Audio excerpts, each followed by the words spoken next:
프롬프팅, 내가 GPT한테 어떻게 일을 시키고 어떻게 물어보느냐에 따라서 품질이 아주 달라진다는 거예요.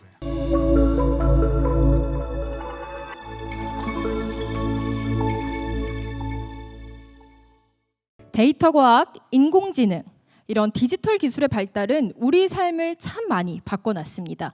생활적인 부분의 변화뿐만 아니라 일하는 방식에서도 많은 변화를 불러왔는데요. 이렇게 지능형 사회로 나아가고 있는 가장 큰 이유, 바로 데이터가 연결이 되어 있고 또 인공지능이 발달되었기 때문인 것 같습니다. 이 시간 인공지능을 활용한 공공서비스 혁신, 무엇부터 시작하면 좋을지 신경식 교수님, 여러분 큰 박수로 모셔보겠습니다. 교수님 어서 오십시오.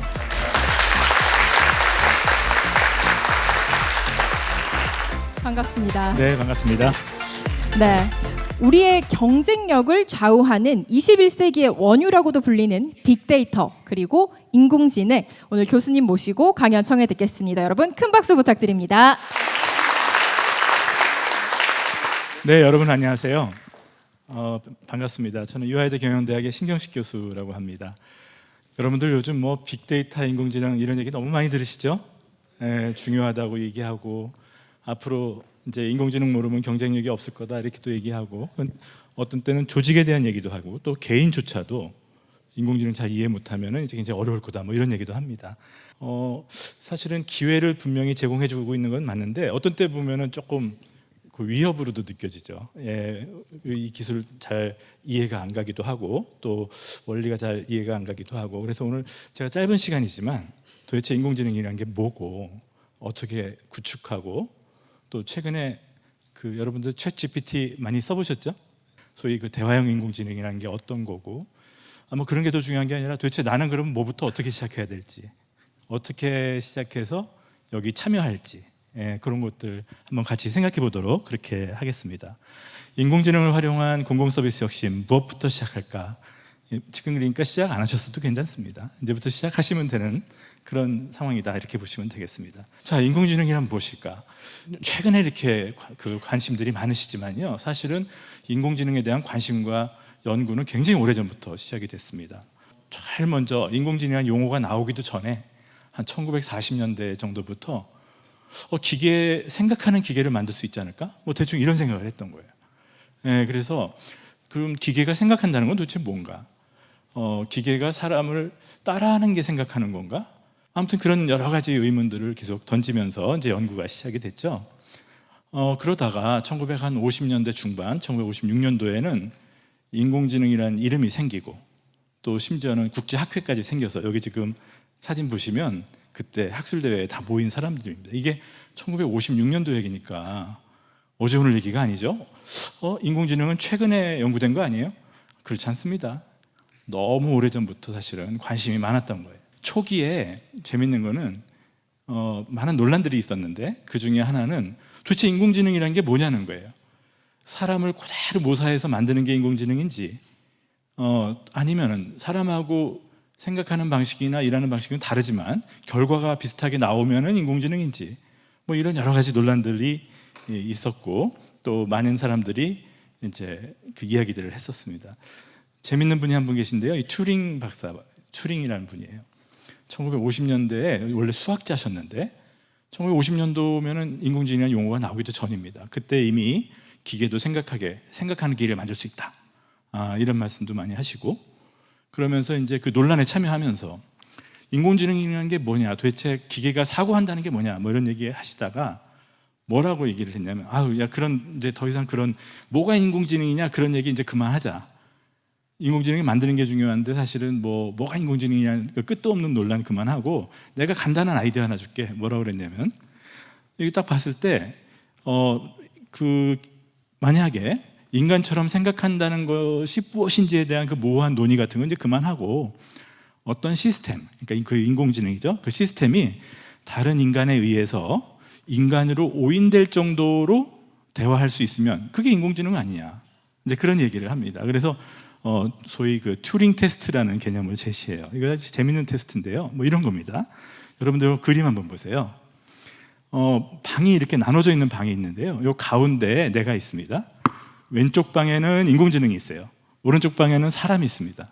근데 내가 대화를 해요. 왼쪽 방 사람하고도 대화를 하고 오른쪽 사람하고도 대화를 해요. 근데 왼쪽 방을 보니까 이게 아무리 봐도 사람인 것 같아요. 이게 기계라면 이럴 수 없는 거야. 그러면 인공지능 아니냐 그겁니다. 굉장히 간단한 기준이에요. 그러니까 이 사람하고 벽 가리고서 얘기했을 때 이건 도대체 기계일 수 없어. 이건 사람일 수밖에 없어. 그렇게 생각하면 인공지능 아니냐.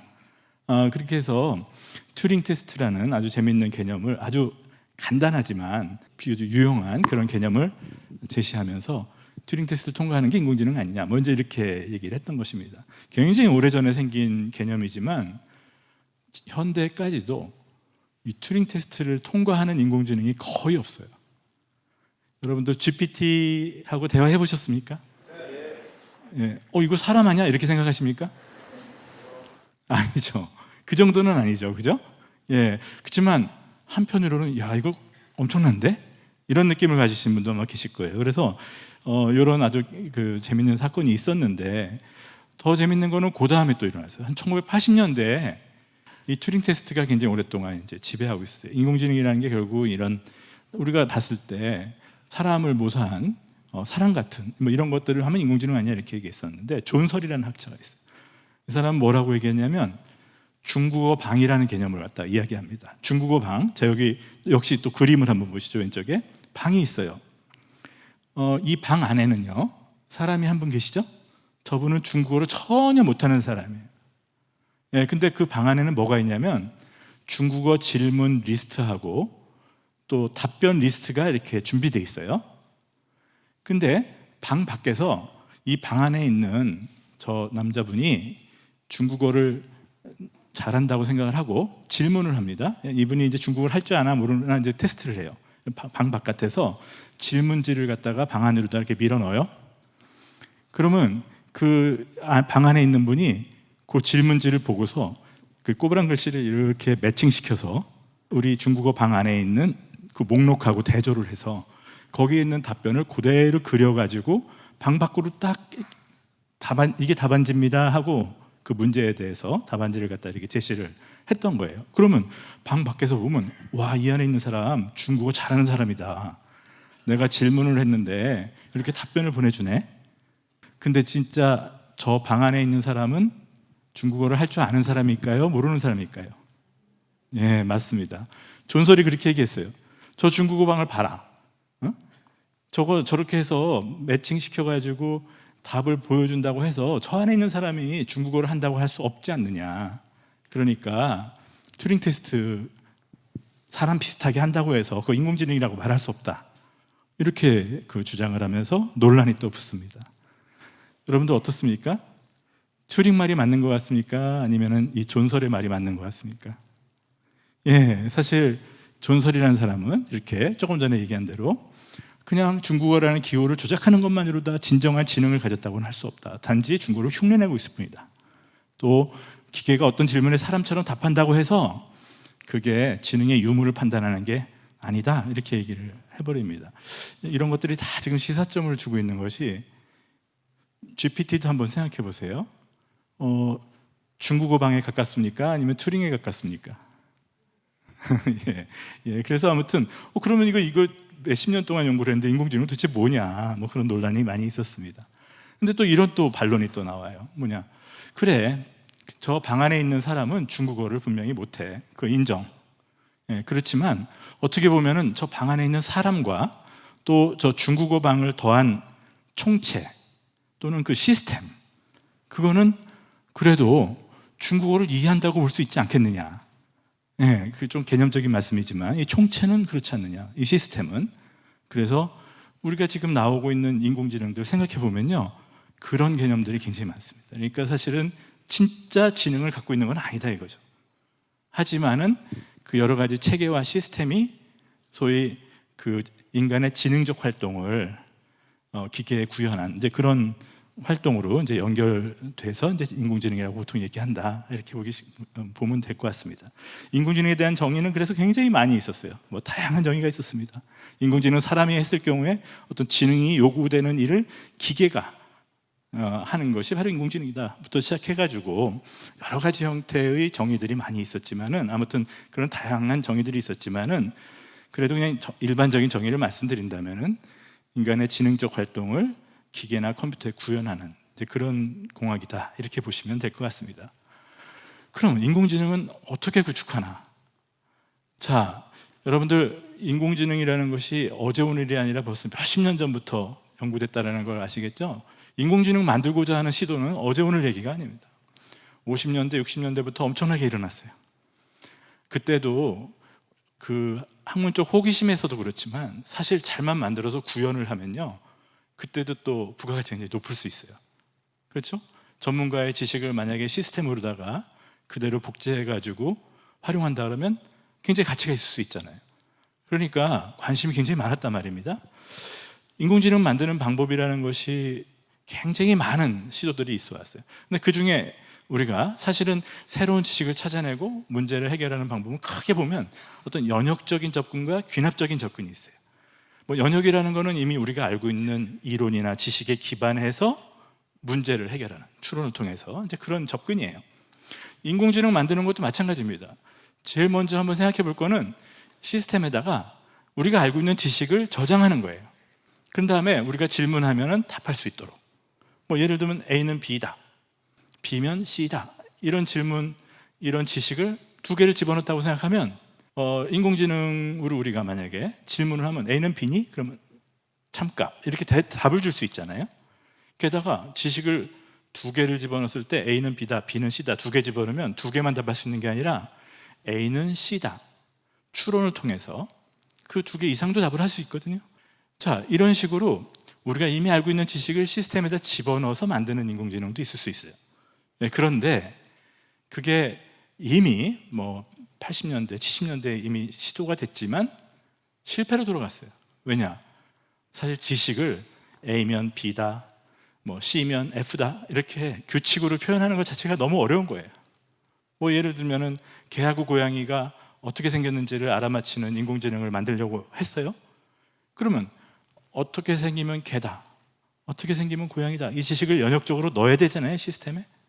그럼 제가 질문 한번 해볼까요? 어떻게 생기면 개인가요? 아시긴 아시죠? 개, 고양이는 구별할 줄 아시죠? 예. 지식이 있음에도 불구하고 그걸 표현하고 처리하기는 너무 어렵다는 거죠. 그래서 사실은 여러 번 시도됐으나 실패로 돌아갔어요. 그러면 또 한 가지 방법은 뭐냐? 데이터를 가지고 귀납적으로 분석을 해서 그 지식을 추출하는 거예요. 이게 연역과 귀납, 이게 두 개는 어떻게 보면 두 개가 상호 보완적이지만 좀 다른 개념의 지식 추출 방법론이거든요.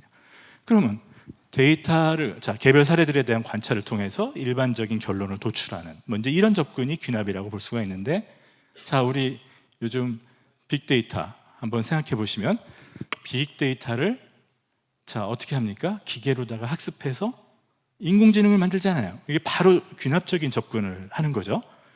자, 생각해 보시면 그 대부분의 인공지능을 어떻게 만드느냐?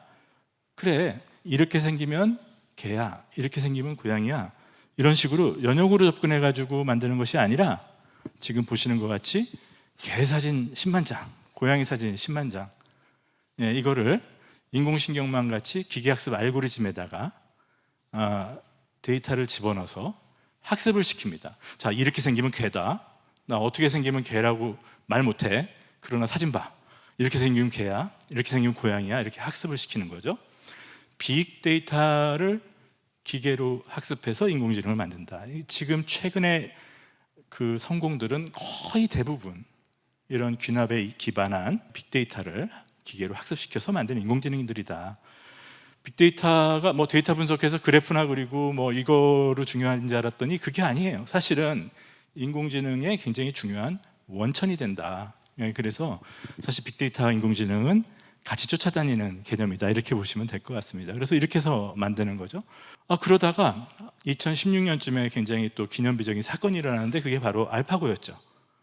사실은 저한테 있어서 더 충격적인 사건은 2013년이었어요. 그때 컴퓨터가 처음으로 개고양이를 맞췄거든요. 근데 아무도 놀라지 않았어요.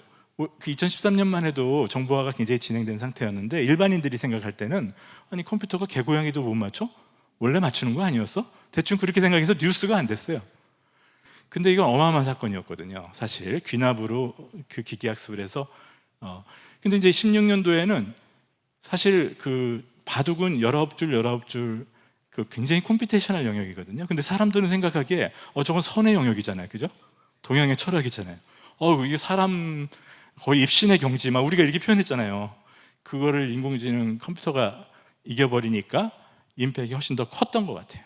그래서 아무튼 이것도 귀납형 인공지능으로 만든 거죠. 그러다가 지금 요즘 정말 전 세계적으로 엄청난 반향을 일으키고 있는 챗GPT라고 하는 소위 LLM이 이제 시작이 됐죠.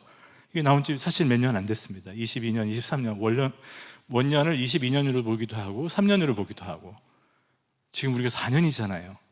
그러니까 우리 진짜 전 세계 역사에 굉장히 중요한 시점을 그래서 지금 시작하셔도 안 늦습니다. 무엇부터 시작할까? 이게 정상이에요. 원래 시작한 분들은 약간 덕후라고 봐야죠. 그래서 이제 시작하고 있는 것이다 이렇게 보겠습니다. 요즘 일반인까지도 인공지능에 참여하게 만든 그 초고대 언어 모델, 챗GPT 잠깐 이야기하고 넘어가도록 하겠습니다. 자, 우리가 이제 그 챗GPT 같은 것을 프리트레인드 트랜스포머, 제너레이티브 프리트레인드 트랜스포머라고 얘기를 합니다. 그 약자이죠. 간단히 말씀드리면 언어 모델에 기반한 대화형 인공지능 서비스다 이렇게 얘기합니다. 언어 모델이라는 건 뭐냐면 사실은 도대체 내가 여기다가 질문을 하면 이게 답변을 하잖아요. 그 말을 생성해서 답변을 하잖아요. 그걸 생성하게 해주는 모델을 말하는데, 근데 그걸 어떻게 만드느냐? 대충 이런 겁니다. 아주 간단하게만 말씀드리면 대충 이런 겁니다. 여러분들 새빨간 그 다음에 만약에 단어가 하나 나온다면 뭐가 나올까요? 거짓말이요? 저는 사과라고 생각했는데. 예. 근데 왜 지금 거짓말 이러실까요? 우리의 용법을 보면은 새빨간 다음에 거짓말이라는 단어가 좀 많이 나왔나 보죠? 예, 그러니까 어떻게 보면 말이라는 게, 문장이라는 게 이번에 단어가 나오면 그 다음에 나올 단어의 확률이라는 게 있는 거죠. 그거를 미리 학습시켜서, 아까 우리 기계학습 말씀드렸잖아요. 이때는 어떤 데이터예요? 문서 데이터죠. 글 데이터죠. 이걸 계속 학습을 하게 되면 이 단어 다음에는 뭐가 나온다라는 것이 확률적으로 계산이 되고, 그런 거에 의해서 생성형으로 계속 이렇게 만들어준다 이렇게 보시면 될 것 같아요. 그래서 특정 단어 연쇄 뒤에 나올 단어를 예측함으로써 문장을 생성해내는 그런 메커니즘이라고 보시면 될 것 같아요. 그럼 이 인공지능은 어떻게 만들었느냐? 아까도 말씀드린 대로 귀납으로 정말 빅데이터를 엄청나게 학습을 해서 만든 거죠. 그래서 아까 말씀드린 대로 연역이 아니라 이제 귀납에 의해서 만들었는데, 또 한 가지 이 특징이 하나 있어요. 대화형 서비스라는 거예요. 서로 대화. 사실 대화형 서비스라는 건 사람들한테 굉장히 그 놀라운 경험을 제공하죠. 대화라는 건 사람 간에 하잖아요. 그죠? 그래서 그 사용자와 인간과 같은 대화를 나눌 수 있는 인공지능 시스템이라는 것이 처음에 딱 이걸 접했을 때 그 느끼는 충격이 있다라는 거죠. 사실은 챗봇의 원형이랄까요? 이런 대화형 인공지능이 처음 만들어진 거는 굉장히 오래됐습니다. 한 1960년대예요. 제일 먼저 만든 건 어떤 MIT의 그 공학자였는데, 그 간단한 겁니다. 그냥 그 약간 심리 상담, 정신과 심리 상담하는 거를 만들었는데, 대충 이런 겁니다. 내가 그 뭐라고 치면 화면에서 이렇게 답이 올라오는 거예요. 근데 그때는 이렇게 지금 말씀드린 것 같이 GPT 같은 언어 모델이 아니라 정말 심플하게 만든 거예요. 뭐냐면 나는 자동차가 갖고 싶어. 그러면 갖고 싶다고 나오면 뒤에서 문장이 그냥 왜 그걸 갖고 싶은데? 라고 그냥 물어봅니다. 컴퓨터는 아무것도 몰라요. 그냥 이 리스트에 있는 매칭대로 뭘 질문해도 그게 나와요. 몇 가지 유형으로 해가지고. 그래서 이제 그런 식으로 되고, 그런 식으로 몇 가지의 그 질의응답 리스트를 가지고서 컴퓨터하고 사람이 이렇게 대화하게 했는데, 그때 그 사람들이 이거는 사람이다. 이 안에 사람이 있다. 또 이걸 진짜 그 인간으로 느끼는 그런 현상들이 나타나기 시작했어요. 그 정도로다가 사실은 처음에 챗봇이 나왔을 때 굉장히 반향이 컸던 거예요. 근데 지금은 대화를 해보면 상당 부분 똘똘하거든요. 예, 그러니까 이제 굉장히 큰 그 임팩을 안겨줬던 거죠. 뭐 100만 명 될 때까지 닷새 걸렸다는 거죠. 1억 명 될 때까지 2달 걸렸다는 거죠. 사용자가. 여태까지 나왔던 모든 정보 시스템 뭐 서비스 중에서는 가장 파격적인 그런 지금 확산세를 보이고 있습니다. LMS 서비스들이 굉장히 여러 군데가 나오죠. 아마 여러분들 잘 아실 겁니다. 지금 오픈 AI 중심으로 하는 챗 GPT 쪽하고 또 뭐 구글 쪽으로 시작된, 원래 바드가 이제 제미나이로 바뀌었는데요.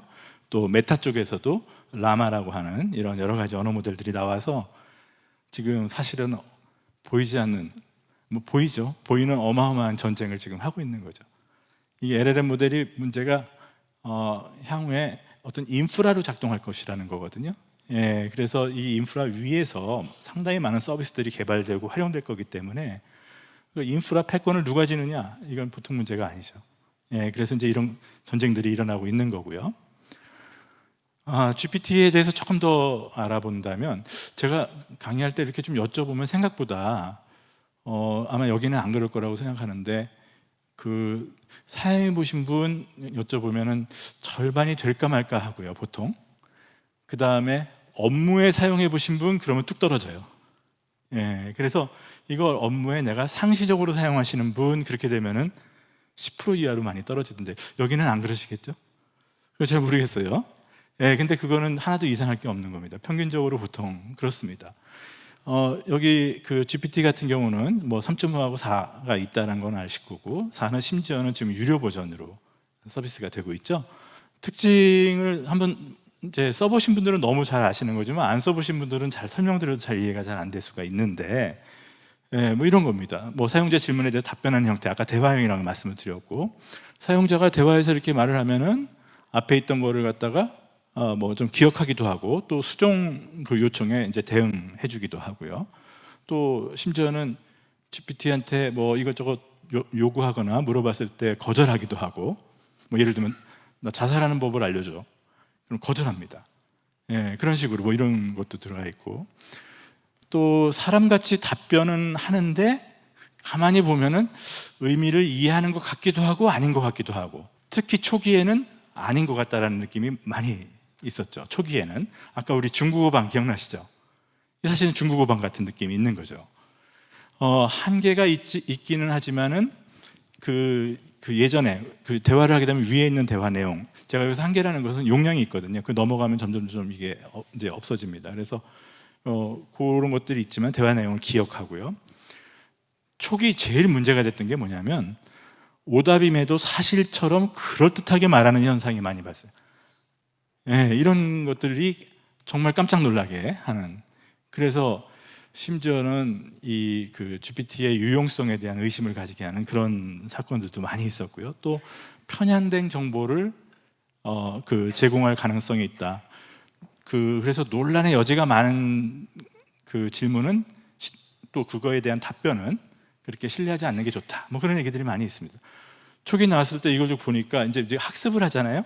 어떤 사안에서에 대해서 이렇게 학습을 하게 되면은 만약에 그 데이터라든지 원천 데이터에 편향이 있다 그러면은 그거로 인해서 만들어진 인공지능도 편향이 생깁니다.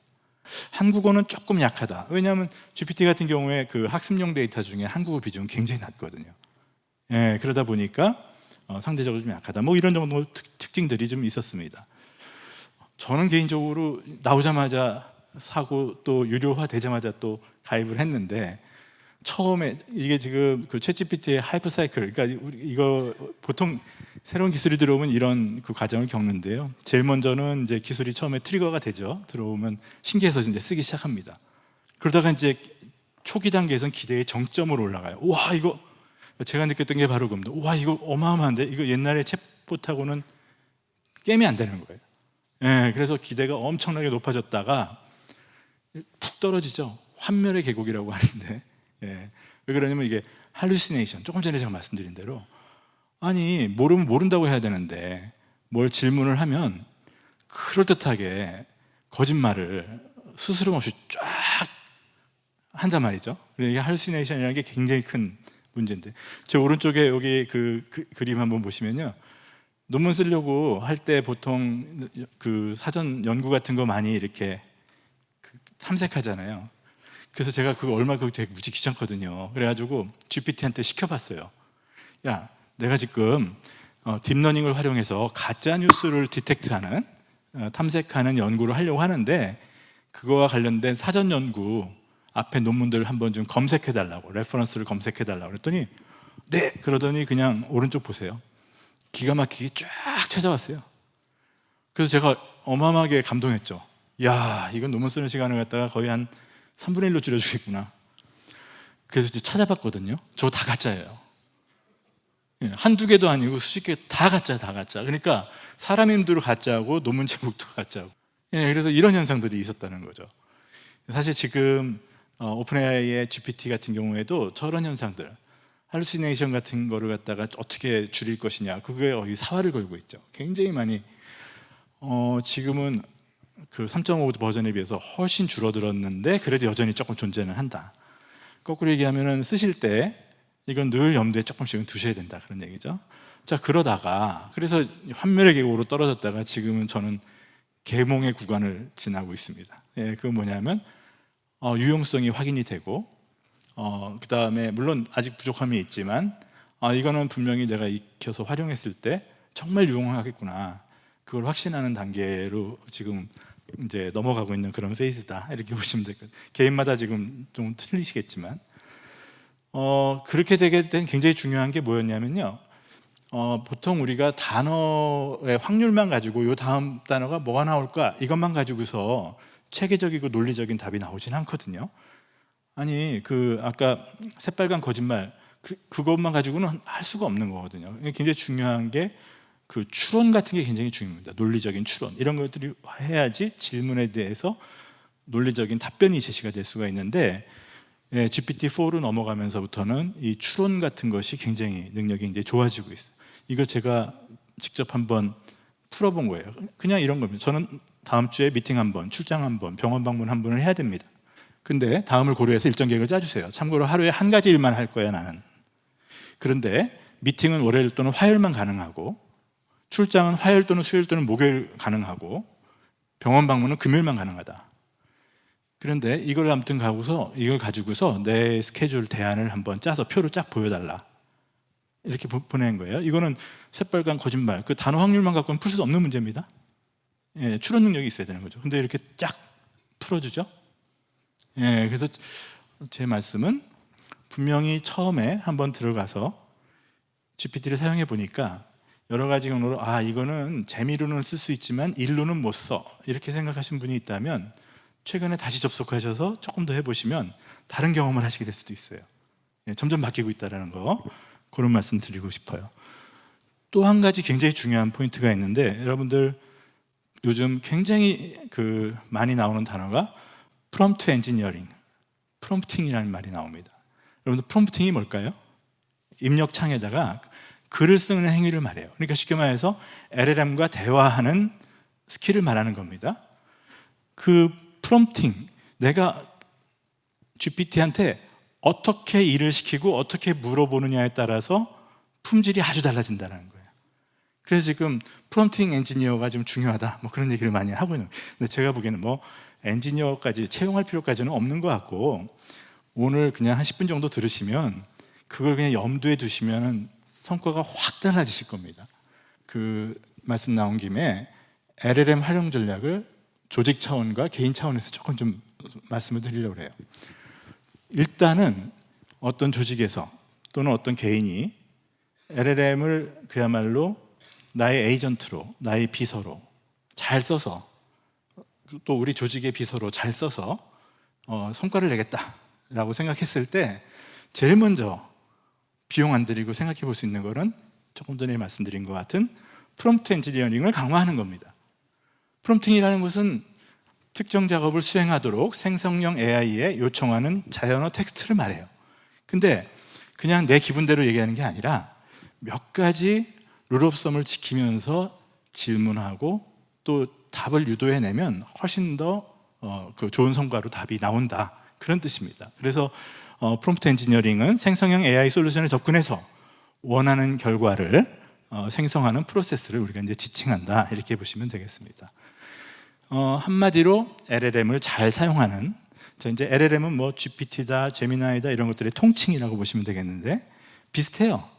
뭐 GPT용 따로 있고 제미나이용 따로 있는 게 아니라 비슷합니다. 그래서 그걸 갖다가 이제 사용하는 방법을 의미합니다. 그래서 개인적으로도 좋고 조직의 구성원 교육도 좋고 또 경우에 따라서는 구성원들이 같이 팀으로다가 학습 조직을 만들어 가지고 프롬프팅에 대해서 서로의 경험도 공유하고, GPT에다가 이렇게 물어봤더니 더 잘 되더라, 뭐 그런 경험도 공유하고, 또 어떻게 프롬프팅을 할 건지 이런 것들을 서로 벤치마킹하고, 이런 것도 굉장히 좋은 것으로 되어 있습니다.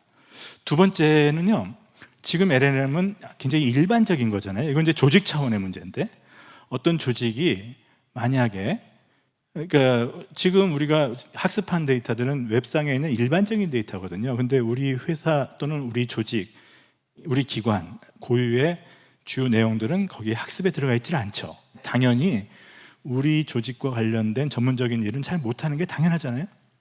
그래서 요즘은 굉장히 많이 중요한 것이 이 특화 LLM, 우리 조직의 데이터를 넣어서 그 LLM을 만드는 거죠. 그랬을 때 내 업무를 훨씬 더 지원할 수 있는 그런 능력이 생기는 거죠. 그래서 저는 크게 보면 두 가지다.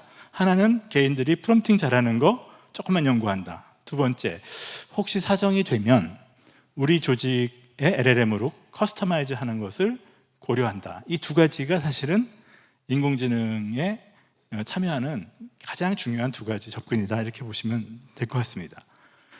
자, 제가 조금 전에 프롬프팅은 잘해야 된다고 그랬는데, 뭐 그 프롬프팅과 관련돼서는 어마어마하게 많은 아이디어들과 또 그 얘기들이 있는데, 아주 간단한 것만 몇 가지만 소개를 하면, 이거는 아예 구글에서 가이드, 프롬프트 가이드를 냈어요.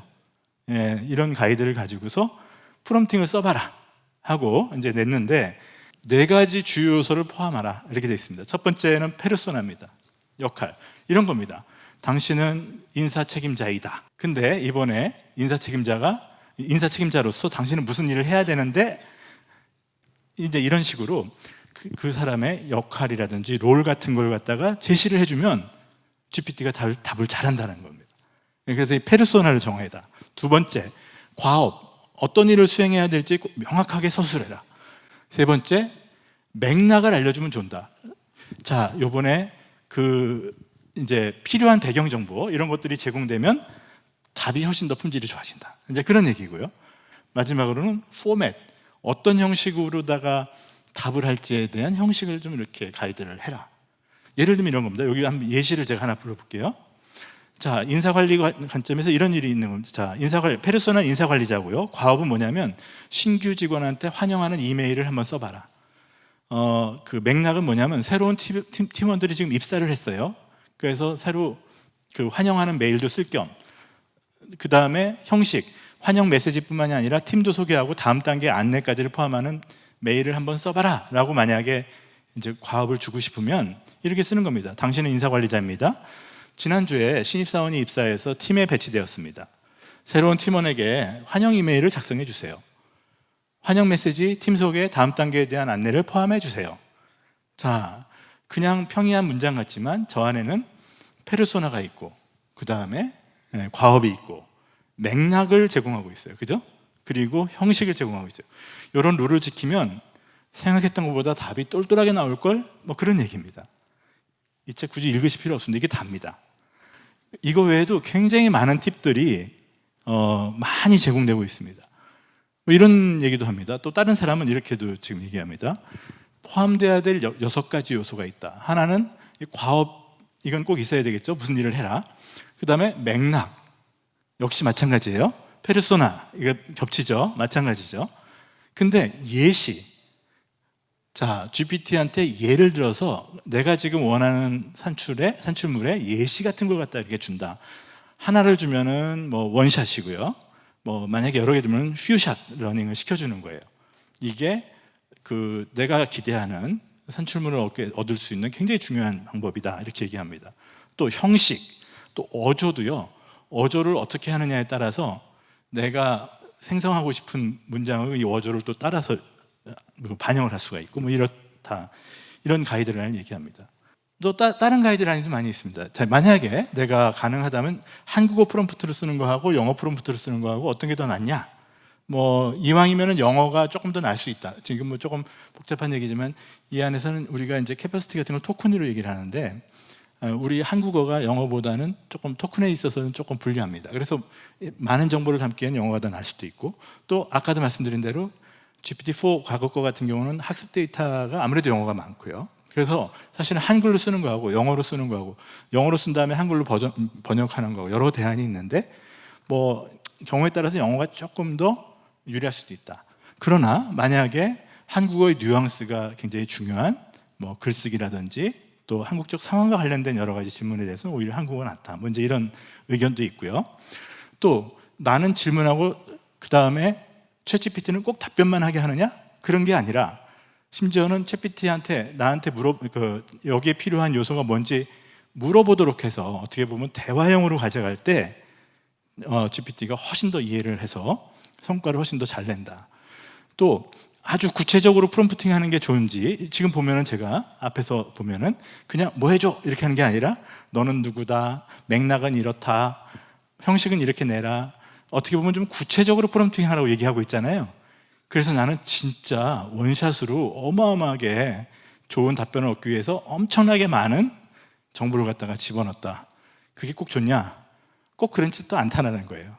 예, 왜 그러냐면 그렇게 되면 뭐가 중요한지에 대한 초점이 좀 흔들려가지고 상대적으로 어떤 내용이 가중치가 있는지를 잘 인식을 못해서 또 딴소리를 할 수가 있다. 그래서 간결한 게 좋을 수도 있다.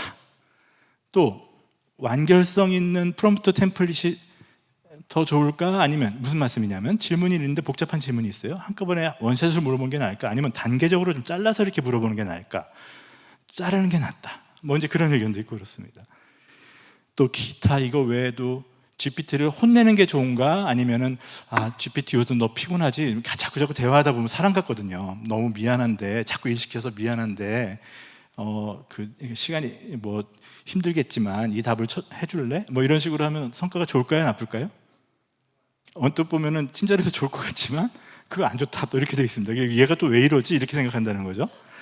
그리고 뭐 너무 심하게 명령하거나 욕을 하거나 그러면은 일을 더 잘한다는 사람도 있고요. 근데 조금 강단 있게 잘하면 일을 잘한다는 사람도 있고요. 또 심하게 하면 답변을 거부한다는 사람도 있고, 너랑 얘기 안 해. 그리고 문 딱 닫아버리고 다시 오픈해야 되는 경우도 있고. 자, 그래서 일반적인 가이드라인이고요. 사실은 이렇게 사용하시면서 느끼시는 그 엔지니어링 스킬 이런 것들이 굉장히 중요하고, 확실한 것은 이게 어느 정도 경제에 오르시게 되면은 업무에 활용하실 때 굉장히 유용하다 이렇게 말씀드릴 수가 있겠습니다. 자, 오늘 우리 그 자리가 자리인 만큼 공공 서비스하고 좀 관련해서 말씀을 드리면 이미 너무 잘 아시겠지만은 지금 정부용 챗 GPT 구축 계획이 작년에 발표됐습니다.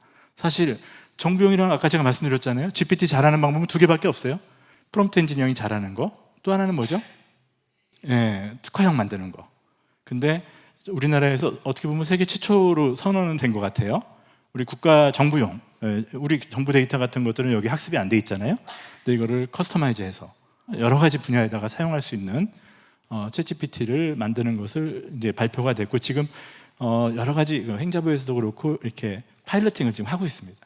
조금씩 파일러팅을 하면서 굉장히 중요한 게 이제 거기 그 비밀 자료들도 많고 보안 자료들도 많기 때문에 그런 것들을 어떻게 잘 관리하면서 또 제대로 된 서비스를 제공할 수 있을지 이런 고민들이 계속 있을 겁니다.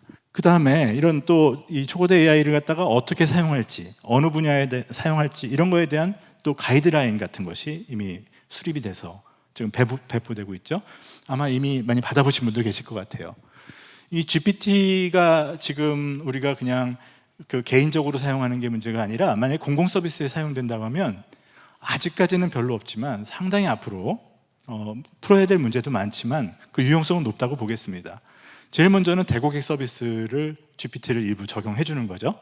게다가 우리가 약간 특화형을 가지고 있다면 거기서 나오는 정보가 할루시네이션을 없애버리고 제대로 된 정보가 제공될 수도 있는 거죠. 여기 민원 서비스 자동화한다든지 공공정보를 제공한다든지 공공안전 및 응급대응이라든지 시민참여 소통이라든지 여러 가지 상담이라든지 이런 부분에도 쓰일 수가 있고요. 더 중요하게는 사실은 GPT를 활용해서 고모님들의 그 업무 지원이라든지 역량 강화를 할 수 있다는 거예요. 내가 지능형 비서 하나씩을 데리고 있는 거죠. 예, 게다가 특화형으로 돼 있다 그러면은 그 업무 관련된 그 비서를 한 명씩 데리고 있는 거다. 문서 작성이라든지 뭐 데이터 분석이라든지 뭐 교육 훈련이라든지 굉장히 그 다양한 분야에 이렇게 사용될 수 있을 거다 이렇게 보고 있고요. 행정안전부에서 챗GPT 활용 방법이 주의사항이라고 해서 이미 23년도에 배부가 된 적이 있죠. 예, 그래서 여기 보시는 것 같이 정보 탐색 능력을 활용해서 기획보고서 작성을 위한 아이디어 탐색이라든지 자료 조사라든지 또 뭐 보도자료 초안이라든지 또 뭐 이런 다양한 분야에 사용할 수 있다 이렇게 지금 잘 안내를 하고 있습니다. 오른쪽에 보시면은 그 각각에 대한 심지어는 프롬프팅 예제까지 이렇게 많이 제공을 하고 있습니다. 혹시 많이 안 써보셨다면 한번 지금쯤 시작해 보셔도 좋지 않을까 이렇게 생각이 됩니다. 자, 이제 정리해서 말씀드리면, 자, 인공지능이라는 거 도대체 무엇인지, 사실 잘만 활용할 수 있으면 분명히 우리 삶을 더 윤택하게 하고 우리 서비스 레벨을 분명히 높일 수 있을 것입니다.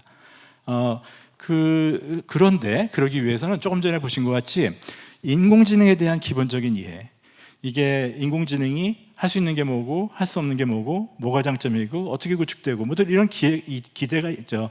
이해가 조금은 있어야 활용할 수가 있는 거거든요. 그래서 무엇부터 시작할까 이렇게 얘기한다면 인공지능 또는 GPT에 대한 기본 개념을 조금 이해하고, 그 다음에 GPT 관련해서는 프롬프팅 달인되기, 제가 이렇게 써놨는데 프롬프팅, 답변의 품질은 나한테 달렸다, 쟤한테 달린 게 아니라, 예, 그렇게 생각해 주셔도 좋을 것 같고, 또 GPT가 여전히 그 한계가 있다는 것을 잘 이해해 주시고, 또 GPT는 내가 명령하는 대상이 아니라 상호작용하는 대상일 수 있다. 예, 상호작용을 하면서 일을 하면 훨씬 더 그 성과가 나타날 수 있다. 또 이게 기술이 계속, 제가 제일 무서운 게요, 발표 자료 만들 때마다 이거 혹시 바뀌었으면 어떡하지 하는 겁니다. 교재를 쓰는 건 상상도 못 하고요, 발표 자료도 늘 무서워서 늘 인터넷 다시 찾아보고, 왜냐하면 얘기하고 있다 보면은 3.0이 나오고 4.0이 나오고 막 이럽니다. 예, 그래서 이런 것들에 대해서 관심을 가지시고 조금만 더 업데이트를 해나가시는 것도 좋겠다. 또 굉장히 많은 데이터와 자료를 다루다 보니 뭐 개인정보라든지 여러 가지 윤리적인 문제에 또 처할 수도 있기 때문에 이런 부분에 대한 인식, 이런 것도 좀 중요하지 않겠는가 이렇게 생각을 합니다. 예, 짧은 시간이지만 인공지능에 대해서 한번 생각해보고, 또 요즘 가장 중요한 GPT, 혹시 만약에 사용하지 않는 분이 계시다면 이분이 관심을 갖고 또 사용하실 수 있는 기회가 됐으면 좋겠고요. 또 이미 사용하고 계시거나 또 지금 사용하지 않고 계시거나 지금 말씀드린 이 무엇부터 시작할까, 뭐 외람되지만 한 5가지 정도 참고하시면서 여기 참여하시기 시작하시면 분명히 짧은 시간 안에 굉장히 좋은 인공지능 비서, 나의 도우미를 아마 갖게 되시지 않을까 이렇게 생각합니다. 예, 오늘 이렇게 경청해 주셔서 감사합니다. 네, 감사합니다.